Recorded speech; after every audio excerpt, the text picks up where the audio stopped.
పాపం చంద్రబాబు మీద అవినీతి ముద్ర వేయాలి, చంద్రబాబు నాయుడు ఏదో చేశాడని చెప్పి సిబిఐ కేసుల్లో ఇరికించాలని నాడు రాజశేఖర్ రెడ్డి విజయమ్మ దగ్గర మొదలు పెడితే నేటి జగన్మోహన్ రెడ్డి వరకు చేయని ప్రయత్నం అంటూ లేదు, మన అందరికీ తెలుసు.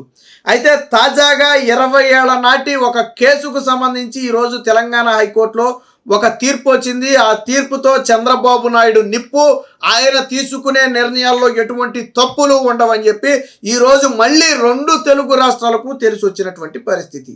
ఇక అసలు విషయంలోకి వెళితే సరిగ్గా 21 ఏళ్ల క్రితం ఏదైతే చంద్రబాబు గారి ప్రభుత్వం 2003-04 టైంలో ఉందో, ఆ టైంలో అమెరికాకు చెందినటువంటి ఒక ప్రతిష్టాత్మక సంస్థ అయినటువంటి ఐఎంజీకి 850 ఎకరాలను కట్టబెడుతూ, అది కూడా ఎందుకు, అత్యున్నత క్రీడా సౌకర్యాలతో ఒక క్రీడా హబ్ని ఏర్పాటు చేయడం కోసం వారికి భూములు అయితే కేటాయించడం జరిగింది.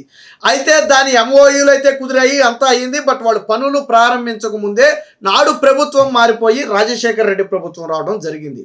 రాజశేఖర్ రెడ్డి ప్రభుత్వం వచ్చిన వెంటనే ఏం చేసింది, ఈ భూములు కేటాయింపు లీజులు మొత్తాన్ని కూడా రద్దు చేస్తే అప్పుడు ఆ సంస్థ ఏదైతే ఉందో, ఐఎంజీ సంస్థ ఏదైతే ఉందో, ఆ సంస్థ కోర్టుకు కూడా వెళ్ళటం జరిగింది.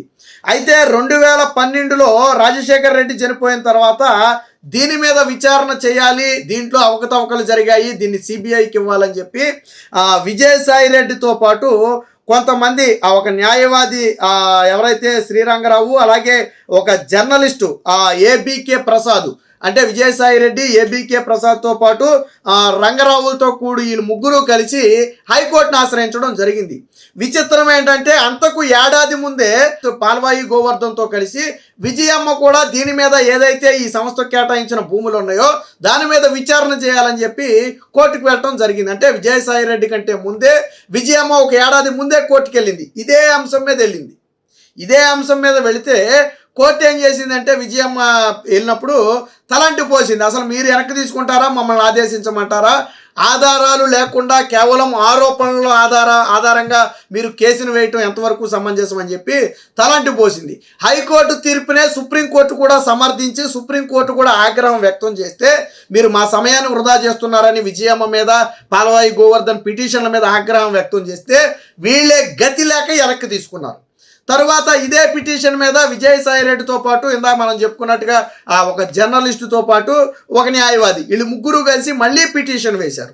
మళ్ళీ ఇదే ఆరోపణలు, ఏదైతే ఈ సంస్థకు కేటాయించినటువంటి భూములు ఉన్నాయో ఆ భూముల్లో అవకతవకలు జరిగాయి, ఏదైతే ఐఎంజీ సంస్థ ఉందో ఆ భూముల కేటాయింపులో అవకతవకలు జరిగాయి, ఇందులో చంద్రబాబు నాయుడు స్వార్థ ప్రయోజనాలు ఉన్నాయి, విచారణ జరపాలని విజయసాయి రెడ్డి కూడా కేసు వేస్తే అది ఆ రోజు నుంచి నలుగుతూ వచ్చి ఈరోజు తెలంగాణ హైకోర్టులో తుది విచారణకు వచ్చి వీళ్ళు ముగ్గురు వేసినటువంటి పిటిషన్లను డిస్మిస్ చేయడంతో పాటు గతాన్ని గుర్తు చేసింది. ఆల్రెడీ దీనికి సంబంధించి గతంలో అనేక కోర్టులు కింది స్థాయి నుంచి సుప్రీంకోర్టు వరకు కూడా ఈ కేసును కొట్టివేశాయి అన్న సంగతి ఈరోజు విజయసాయి రెడ్డికి ఇద్దరు పిటిషనర్లకి సూచిస్తూ ఇందులో ఎటువంటి ఆధారాలు లేవు. గతంలో విజయమ్మ వేసిన పిటిషన్ కూడా ఇదే పిటిషన్, మీరు పేరు మార్చి పిటిషన్ వేశారు తప్ప ఇందులో ఆధారాలు లేవు. అందులో రెండోది, అసలు ఈ భూములు మొత్తాన్ని కూడా నాడు రాజశేఖర రెడ్డి ప్రభుత్వం పూర్తిగా రద్దు చేసింది. ఆయన అధికారంలో ఉన్నప్పుడే తప్పు జరిగిందని కూడా రాజశేఖర రెడ్డి నిరూపించలేకపోయాడు.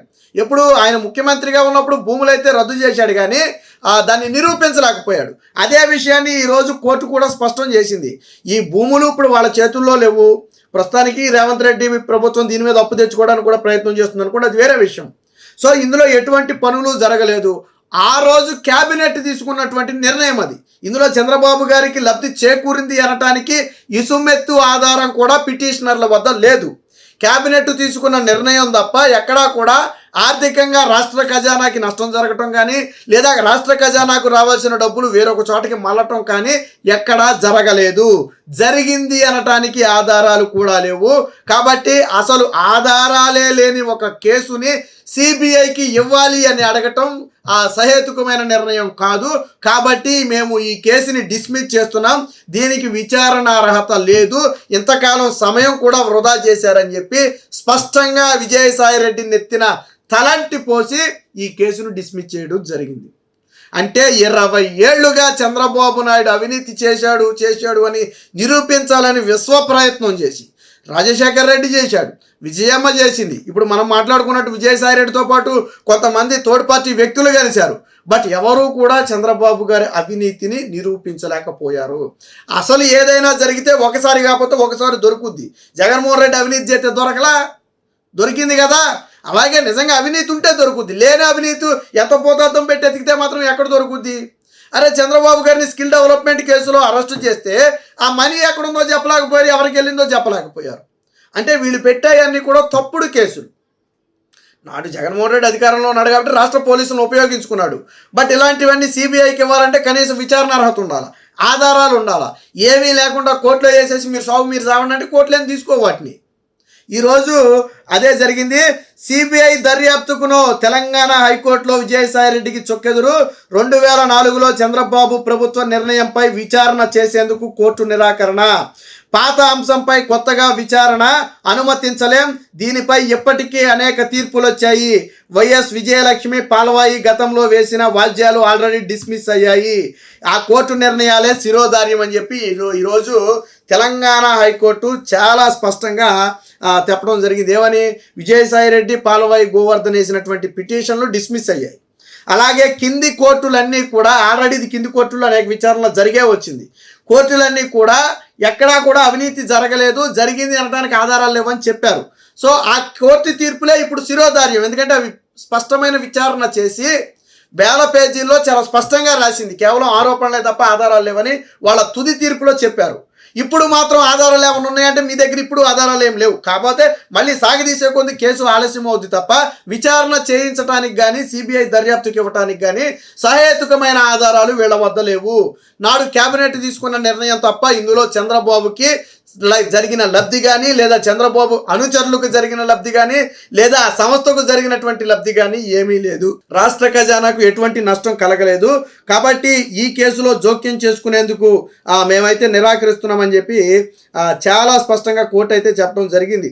అంటే జగన్మోహన్ రెడ్డి ఇవి సాక్షిలో రాయదు. అంటే నిన్న పాపం సాక్షిలోనే రాశారులే, ఏదైతే ఈ భూములు ఉన్నాయో ఈ భూముల వ్యవహారంలో మేము జోక్యం చేసుకోవడానికి నిరాకరిస్తున్నాం, ఐఎంజీ కేటాయింపు భూముల్లో నిరాకరిస్తున్నామని చెప్పిందని వచ్చిందని చెప్పి సాక్షిలో ఒక చిన్న ముక్క రాశారు.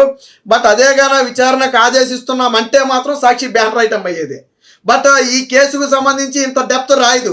ఆల్రెడీ విజయమ్మ పిటిషన్ కొట్టేసింది, పాల్వాయి గోవర్ధన్ పిటిషన్ కొట్టేసింది, కింది స్థాయి కోర్టులన్నీ ఆల్రెడీ తలంటి పోసాయి అనే విషయాన్ని మాత్రం సాక్షిలో రాయరు.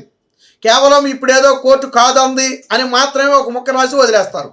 అంటే చంద్రబాబు నాయుడు నిప్పు అని మరొకసారి నిరూపించబడింది. నాడు తల్లి ప్రయత్నించింది, తర్వాత కొడుకు ప్రయత్నించారు, మధ్యలో దూరినటువంటి విజయసాయి రెడ్డి ప్రయత్నించాడు. బట్ ఎవడి తరం కూడా కాలేదు చంద్రబాబు గారు అవినీతి చేశారు అని నిరూపించటం. 20 ఏళ్ల నాటి కేసుకి ఆ కోర్టు కూడా అదే చెప్తుంది. పాత అంశం మీద కొత్తగా విచారణ చేయాలని అడగటం ఏంటని కోర్టు అడుగుతుంది. అదే కోర్టు ఏమని అడిగింది అనుకుంటున్నారు? ఇది పాత అంశం, ఆల్రెడీ ఆధారాలు లేవని అన్ని కొట్టేసాయి, ఇప్పుడు కొత్తగా విచారణ చేయమని అడుగుతున్నారు.